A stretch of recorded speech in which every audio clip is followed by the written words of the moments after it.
आप लोग कह रहे हैं कि भारत बौद्ध में राष्ट्र बन के रहेगा, दूसरी तरफ दूसरे लोग कह रहे हैं जो हिंदू राष्ट्र बना रहे हैं, तो फिर कमी तो ना इधर है ना उधर है। जबकि भारत का संविधान तो कहता है कि भारत जो है वो सर्व धर्मों का, पंथों का, सबका सम्मान करता है। अगर आप लोग भी जिद पे अड़ जाओगे कि हम भारत को बौद्ध में करेंगे, तो फिर आप में और हिंदुओं में क्या फ़र्क रह गया?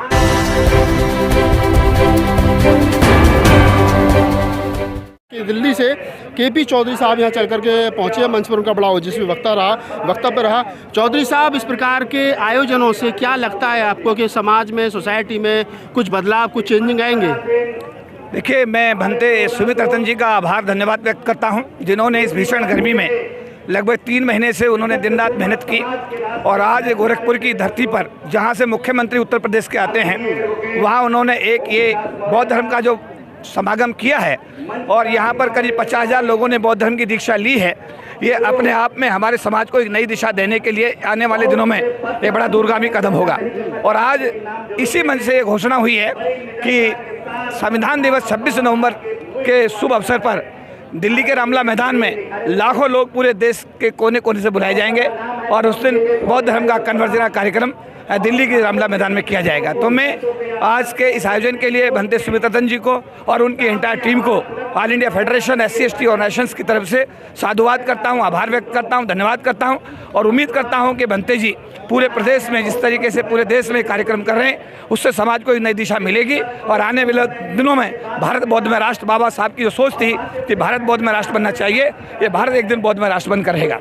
आप लोग कह रहे हैं कि भारत बौद्ध में राष्ट्र बन के रहेगा, दूसरी तरफ दूसरे लोग कह रहे हैं जो हिंदू राष्ट्र बना रहे हैं, तो फिर कमी तो ना इधर है ना उधर है। जबकि भारत का संविधान तो कहता है कि भारत जो है वो सर्व धर्मों का, पंथों का, सबका सम्मान करता है। अगर आप लोग भी जिद पे अड़ जाओगे कि हम भारत को बौद्ध में करेंगे, तो फिर आप में और हिंदुओं में क्या फ़र्क रह गया? देखिए, ये बाबा साहब अम्बेडकर का सपना है और बाबा साहब अम्बेडकर ने बहुत सोच के समझ करके बौद्ध धर्म को स्वीकार ये कह करके किया था कि हिंदू धर्म में पैदा होना मेरे बस की बात नहीं थी, पर हिंदू धर्म में मैं रहकर मरूंगा नहीं।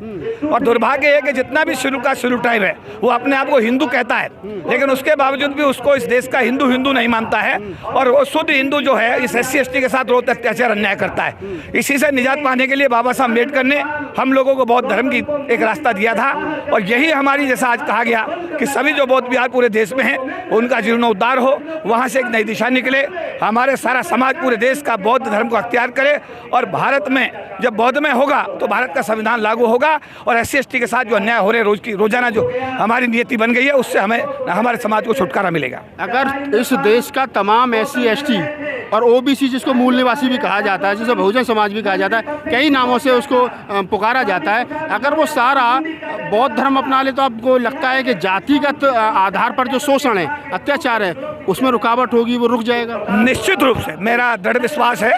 मैं बाबा साहब अम्बेडकर का अनुयायी हूँ और उन्होंने बहुत सोच समझ कर पूरे विश्व में एक बौद्ध धर्म को चुना और बौद्ध धर्म जैसे ही हमारे लोग अख्तियार करेंगे, मैं बहुत 100% मेरा ये दृढ़ विश्वास है कि हमारे जो 7 रोज का शोषण हो रहा है उससे हमको निश्चित रूप से निजात मिलेगी और भारत में स्वाभिमान सम्मान से जीने का हमको अवसर मिलेगा।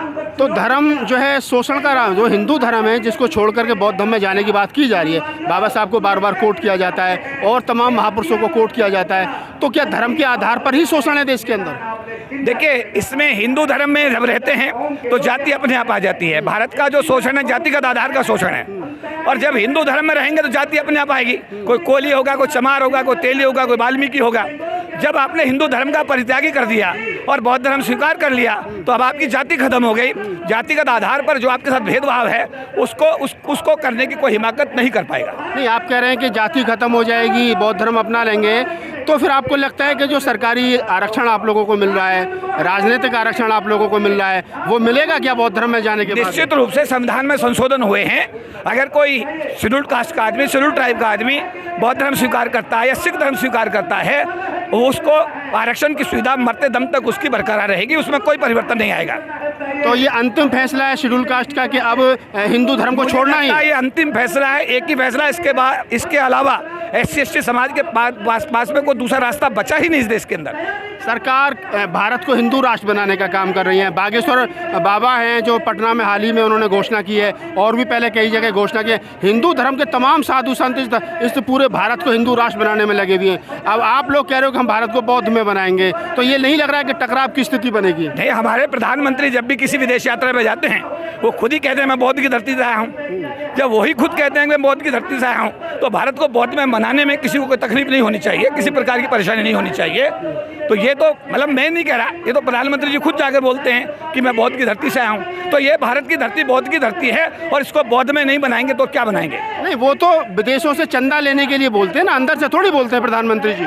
मैं चाहूँगा कि जो बात हो दिल से हो, उसमें कोई चालाकी ना हो, और जो भी बात प्रधानमंत्री जी कह रहे हैं मैं तो ये मानता हूँ मन से कह रहे हैं, दिल से कह रहे हैं। मुझे उनकी बात में कोई चालाकी नज़र नहीं आती है, और जो भी वो कह रहे हैं कि मैं बौद्ध की धरती से आया हूँ और वो भारत को बौद्ध में बनाने में अपना पूरा सहयोग प्रदान करेंगे।